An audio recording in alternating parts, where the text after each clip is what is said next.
Beneath the dark boughs of the dim wold lies many ancient mysteries, secrets, and new enemies in the world of myth.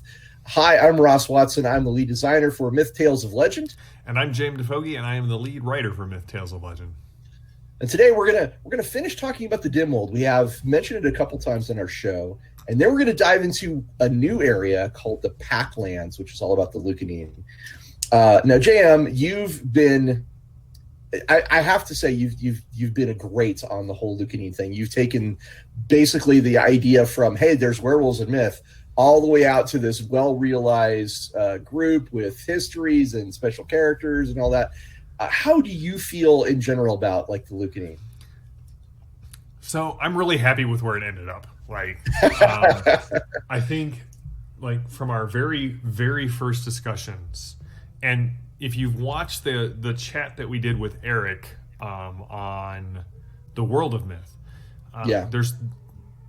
he wants to start taking some of these threats and turning them into possible heroes that people can play. And that was one of the things that I think you and I very early on in our discussions were like, yeah, there are these werewolves, and I know they're going to be a threat in the board game, but maybe in the role-playing game we can make them a bit more nuanced. And so we have multiple factions in the Lucyine. We have people who are actually working, and we may talk about her this week or we may talk about her next week.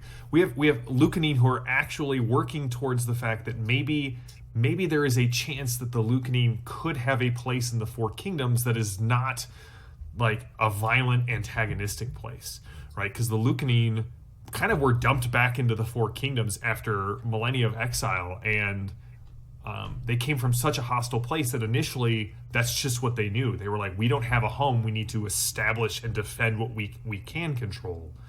And now there are some cooler heads, there are still some hot heads, but there are some cooler heads who are like, maybe there's a way for a more peaceful existence here in the Four Kingdoms. So I like the fact that we made them a lot more nuanced, and much like the Lost Barrow, my plan for the adventure is how the Lucyine end up in your campaign is going to depend a lot on how your players make the decision.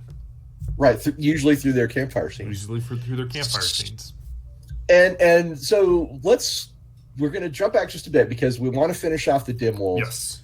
And the dim wold is where the elves live. It is the ancient part of the Ur forest, the Urwood.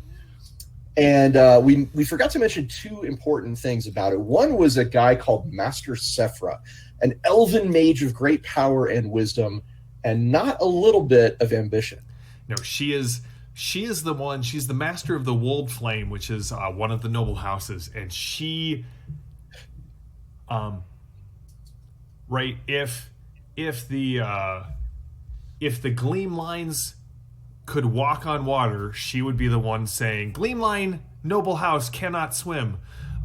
She is convinced that her house will do a better job of ruling, and she sees the Lucyine threat both as kind of the example of why the noble line the current noble line is failing, and also an opportunity to get her house, maybe not her, but someone she can control, on to the Twilight Throne. And so she has plots. I mean, her house is sort of where the mages are trained, where the majority of the mages are trained. So she has a network throughout the Glittering Caverns. Excuse me. And yeah, she is, and I'm not saying she's wrong. That's the thing. There are a number of the Dust Court elves who agree with her. This is definitely not a moral issue. This is definitely a political issue, and there's a lot of arguments and merits on both sides. So, yeah, she's the one who wants decisive action. Mm-hmm. In terms of like modern day, she'd be a warhawk. She's like, we have to do X and Y and take care of Z. Yes. Now, why are we doing it now? Right. When will then be now? Soon. Right? She's very much on that, which is interesting to me, and I think. There's more I want to say about her, but I want to also talk about the sacred springs. Well, if I may add one last thing to Sephirah, and the thing is that I think personally, like if I'm running this, Master Sephirah has a lot of great like immediate action reasons why the Dust Court should take the fight to the Lucyine. But King Arnon and Queen Galena, they're the ones who are like, we are already underground. If we start this war, what is the cost for this long-lived, but like elves in the Four Kingdoms are much like elves in a lot of the other like traditional fantasy. They can't fight a war of attrition. There's a ton of the Lucyine. The packs have returned. There's not a lot. Like, the elves rely on these kind of elite fighting forces that are small, and if you don't win that initial fight that Sephirah wants, what happens to the Dust Court? And so that's why they're a little bit more cautious, whereas Sephirah is very fiery and wants like a dramatic outpouring of elven magic and force. But she also wants to use that as it's also a political lever to get influence on totally whoever's on the throne. She wants a new leader, and she wants a new leader that she can influence. Yes. So there's that. All right. But So let's the Sacred Springs. Tell us about those Sacred Springs. These are cool. I love these ideas. So the idea is throughout the Dimwold, right? The Dimwold is the last true, at least according to the Dusk Court, the last true piece of the Urwood. Like, this is where the heart of the Urwood is. You can still hear its whispers even though it's slumbering. And so there are these ideas that there are these sacred springs throughout the Dimwold. I'm working on a little way for, like, mechanically, like if you're doing a travel montage, maybe you have them roll one of the cool myth dice and see what happens, or maybe on a critical success when your travel roll, your survival roll comes up with a 6 on the Campfire die, maybe they find a sacred spring. But basically, speaking of that, though, one of the only so the sacred springs are places you find, yes, but in order to in order to gather the waters, you have to receive the blessing of the guardian. Mm-hmm. So in my mind, this is a perfect thing for a dramatic skill resolution. Oh yeah, where we're all like, oh, we need to find a way to, maybe you're low on water, maybe there's something in the spring that you have to get.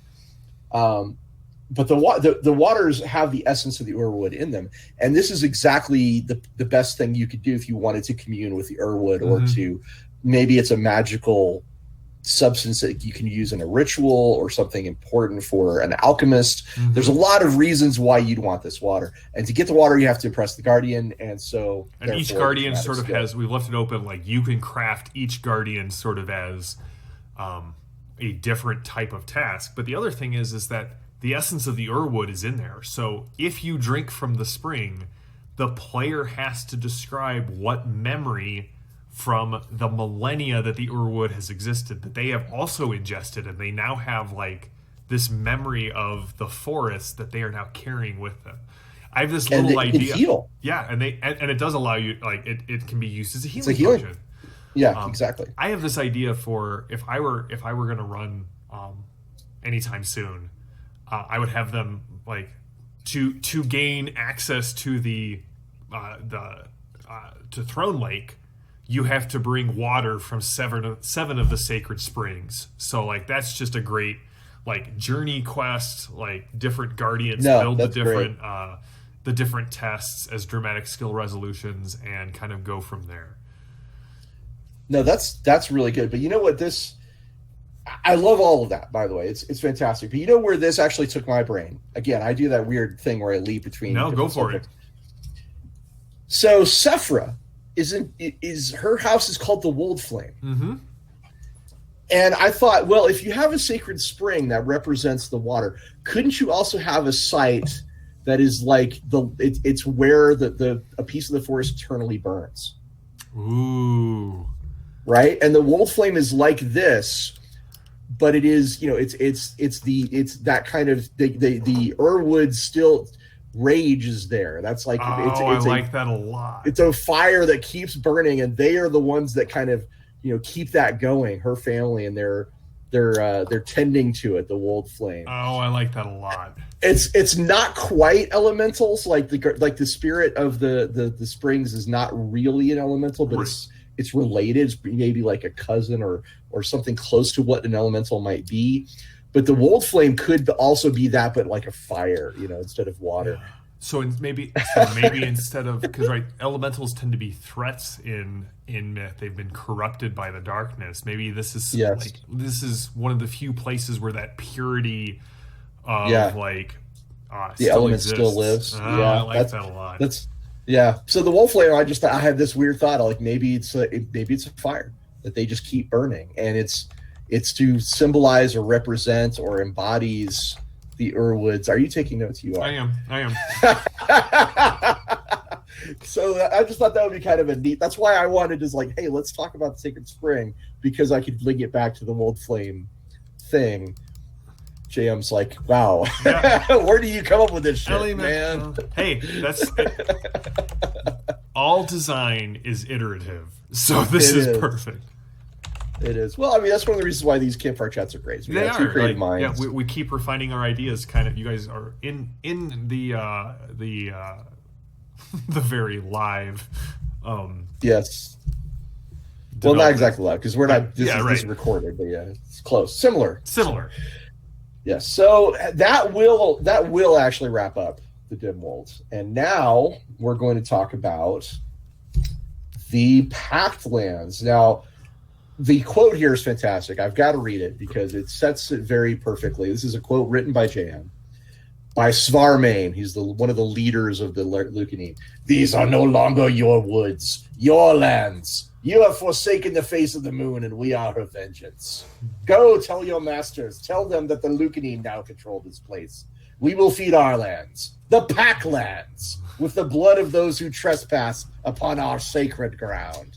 Damn, dude. I mean, like, that is a great quote. Well, thank you. I've got Svarman, like, I'm in his head. I can tell.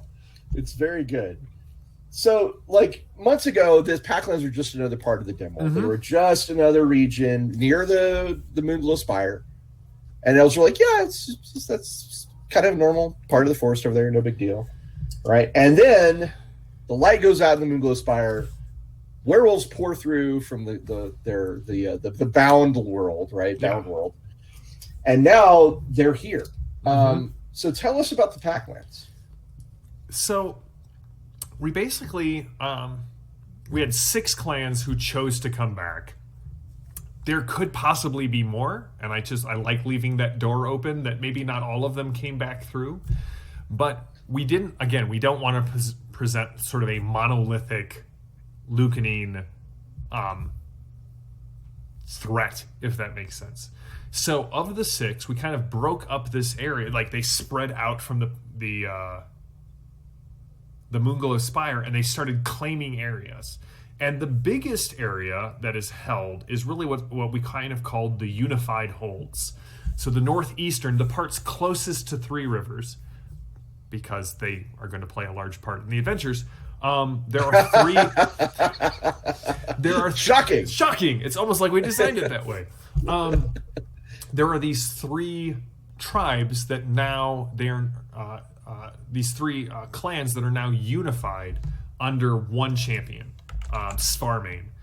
He entered into the Circle of Claw and Teeth, which is kind of this ritualized combat, and defeated these other 2 clan champions, and now they're instead of being 3 like when they poured out, right, they kind of immediately went to what they knew in Bound World. All right, tear down things, build up barricades, fortify your position against what's coming. And Svarman was the one who had enough foresight to say, we cannot operate the way we used to. If we do, we're going to get picked off.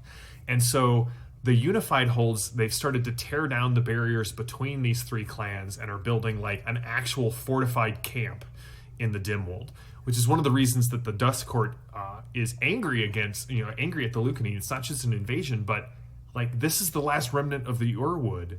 And when they came out from Boundwood, they saw all of the bounty of the forest and immediately started turning it into like in an almost human reaction, like, well, let's build something out of it, as opposed to just sort of leaving it there. It's the foundation of a Lucyine civilization, mm-hmm. which is both it's both good and bad, because on the one side it's like, oh well, they clearly are not just mindless monsters. Mm-hmm. But on the other hand, it's clearly like, okay, well, this could be a major problem if they use the strengths of civilization against us. Mm-hmm. Now, it may be a good time to talk about Svarman and Limina, because then we could do the other holds kind of in a part two. Yeah, part two. But I do want to mention a quick thing about the other hold. So there were 6 clans. 3 of them are now 1. Mm-hmm. And the other 3 call the unified holds, they call it the Kneeler's Hold. Yeah. Because they see the other leaders as weak that they've submitted to Svarman. Maybe they're trying to paint Svarman as being weak as well, for instead of wiping out a clan, instead of like just absorbing it and making it his own. So it's definitely like they try to paint him with this this brush that the unified holds is not the way. That's one important factor, is the other 3 clans do not see Svarman's way as the forward way. Right, and in fact, we have a plot hook where one of the clans is in trouble. We'll talk about that in the next campfire chat. And they're like, we could reach out to Svarman to help us, but if we do, we'll be absorbed. We're going to be absorbed. And so they're trying to deal with this threat that is too much for them, because there's some of them that are like, we'll die on our feet and we'll die free. And next time. Yeah. We'll get into that. There's so much. We're very excited about this region. But we want to concentrate on right now on Svarman and Limina, who are 2 very, very important characters for the Lucyine story.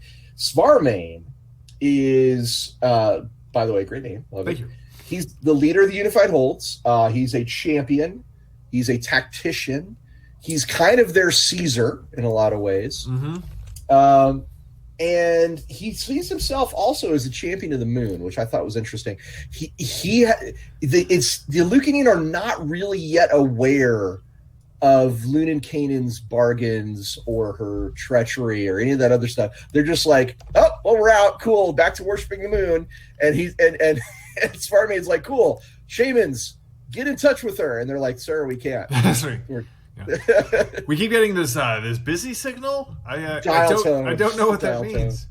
Yeah, he really wants, like in my mind, Svarman is of that long line that like kind of kept the faith in Lunan-Canaan alive in Bound World. And someday, Svarman, we're gonna go back and everything will be right. The moon will be in the sky and she will grant us her blessings. And so he has kind of used that. Like he came through.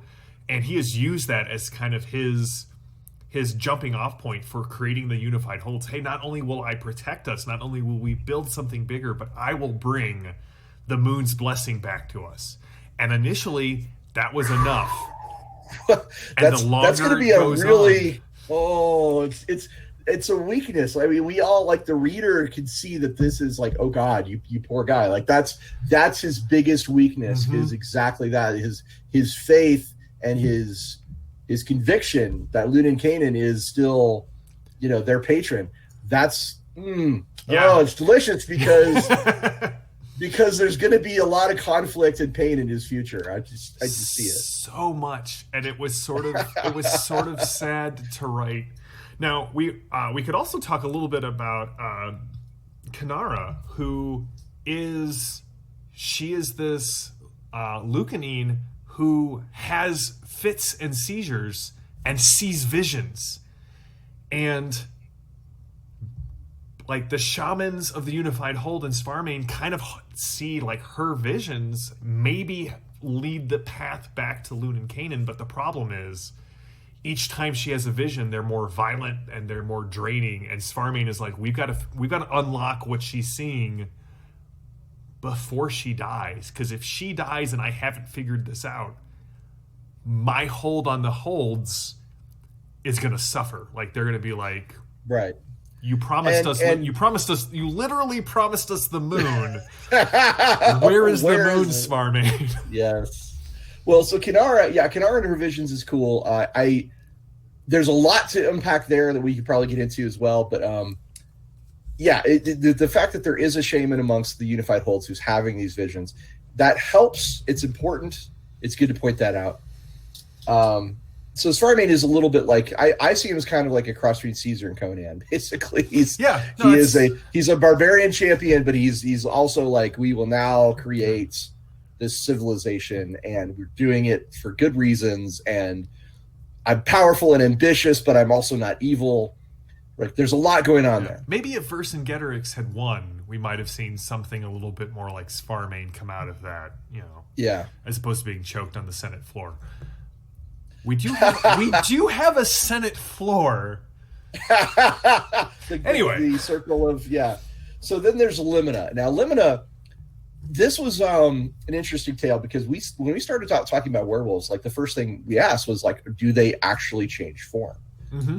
And the discussions we got into ended up with the Lucyine are not a naturally lycanthropic race. Mm-hmm. The potential is there, but their natural form is that of the wolfman. Mm-hmm. The werewolf form is their natural form.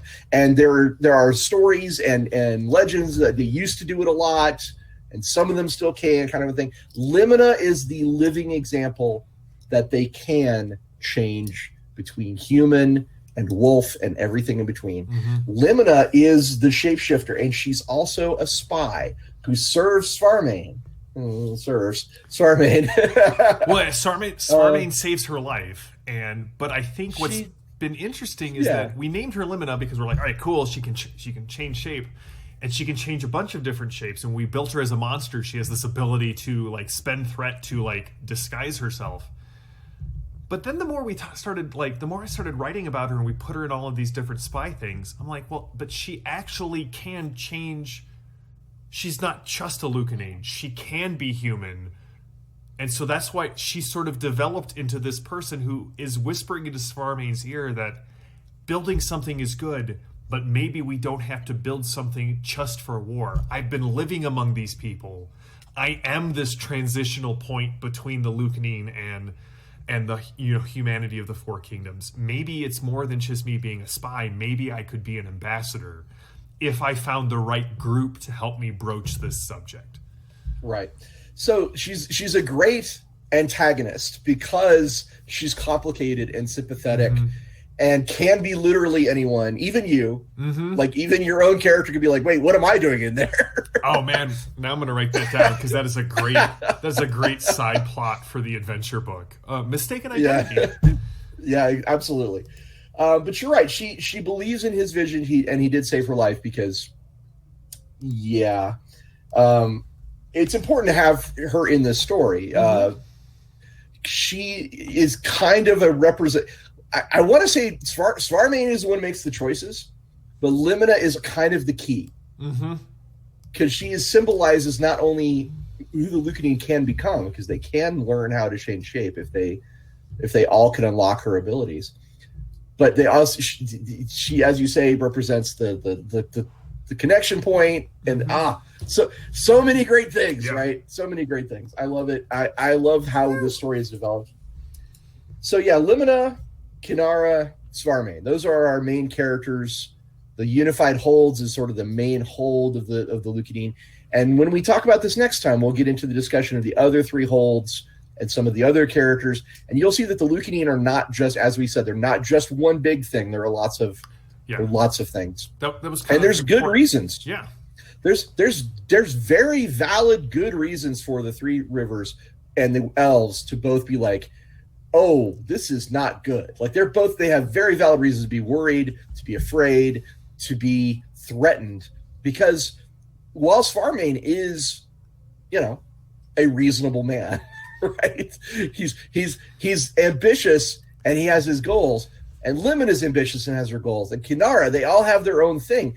They have reasons to push them towards conquest, but they don't necessarily have to go there. Right. That's them. That's literally just that one group. There are three whole other clans out there, and they definitely do not share that same outlook. No, and I think I appreciate that, because we've given the Dusk Court elves some very valid reasons to be frightened and to take a war stance against the Lucyine. And so it's going to come down to whose side do people listen to? Who's actually... And I feel like that makes it a little bit more useful for GMs, and a little bit more, that adds some verisimilitude to the setting, right? It's not a monolithic threat. It is a nuanced threat. Okay, so last question. JM, you're running a game. Once again, I keep putting this on you. No, You're the fine. GM. You're running a game, and the players are in the Packed Lands. What is their first encounter with Limina going to be like?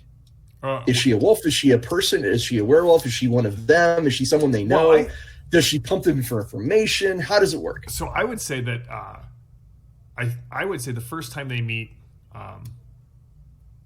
Limina would probably actually be in Three Rivers without them being aware of who she is. Right. She's actually Herschel. Yeah.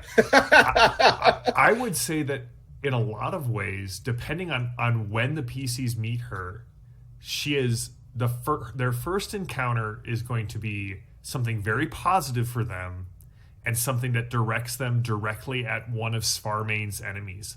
So maybe it's, hey, I intercepted this message. There seems to be something going on. Go check out this area, which turns out to be the other hold that's in trouble, and the PCs bring her back information that she can give to Svarman and be like, they're in trouble. If you go rescue them, now we have 4 holds. Or, right. Yeah, I think she starts off by seeing heroes as tools to be used. And as she develops a relationship with them, she may see them as people who can aid her in her new plan that may not necessarily align 100% with Svarman's. I love that. I think that's great. I had a thought that they would first encounter Limina in some sort of tense negotiation between the elves and Svarman. It's like some kind of confrontation, and there's words like maybe that whole line that you did at the beginning is Svarman like telling him, this is our land. And then as they both walk away, the heroes manage to catch a glimpse as Svarman transforms into someone else, and they're like, they get a clue that not is all as it appears, and this could start all kinds of suppositions and assumptions. Yeah. Right? I feel like you could definitely ramp up the paranoia by including a little. Yeah. Am I actually talking to who I think I am? Like, are they having just a bad day, or is this a different person pretending to be them? Yeah. So that's going to be this episode of the Campfire Chat. But tune in next week when we go back and do the rest of the Packlands. Trust me, there's some really good stuff coming up. The Hooded Hag, yes, is one of my favorite bits, oh. and of course the tribe that's in trouble that JM's discussed. But we'll come back to that because we have to break this one off here. Mm-hmm. Thanks, you guys, for checking us out. Don't forget to look at the Ulysses International channel for lots of other videos on Myth, Dawn of Heroes, Space 1889, or the Fading Suns, and various other projects in Torg Eternity. Aventuria. And if you want to know more about Myth Tales of Legend, we have a quick start that's available right now on DriveThruRPG. You can find it. It's called the Lost Barrow. It's a pay what you want. Yep. So check it out. JM, take it away. What else are you doing on the Ulysses channel? I run 2 games a week. You can tune in on Tuesday nights for Torg, the 4 Horsemen. Ross is one of them. They're approaching they're catching up with with Lapis, the villain they have sort of been chasing. And then on Thursdays, we're actually going to start running. This should be session 2 when this goes live of the Lost Barrow. So tune in tonight if you were watching it when it premieres to see Myth, Tales of Legend in action, and the pay what you want adventure right there. Awesome. And so until next time, keep telling stories.